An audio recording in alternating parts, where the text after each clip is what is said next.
Regi Nazlah, terlapor kasus dugaan penganiayaan Afifah Riyad, menghadiri undangan klarifikasi dari penyidik di Treskrimum Polda Metro Jaya, Senin 30 Oktober 2023. Regi datang didampingi kuasa hukumnya, Fredericus R. Simamora dan Bertua Hutapea. Regi dipanggil untuk klarifikasi tentang kasusnya. Kami datang dengan saksi yang ada di tempat kejadian, kata Bertua Hutapea saat ditemui di Polda Metro Jaya, Senin 30 Oktober 2023.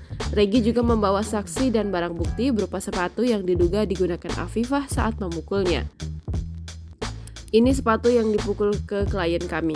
Kami akan lampirkan buktinya, banyak juga foto-foto yang di dalam, jelas Fredericus. Menurut Regi, Afifah Riyad yang lebih dulu memukulnya. Dia duluan tonjok ke mata bagian sebelah kiri. Ini digunakan mukul kepala saya, tutur Regi. Kalau versi Regi sendiri, dia yang dipukul duluan. Regi sudah bisa membuktikan secara hukum.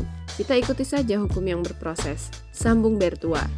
Sebelumnya nama Afifah Riyad menceritakan kronologi dugaan penganiayaan yang dilakukan oleh Regi sebagai mantan pacar suaminya pada 20 Juli 2023 lalu. Afifah mengunggah 7 foto bukti penganiayaan di bagian wajah, gusi, leher, lutut, dan betisnya yang penuh luka lebam dan cakarat. Download Tribun X sekarang, menghadirkan lokal menjadi Indonesia.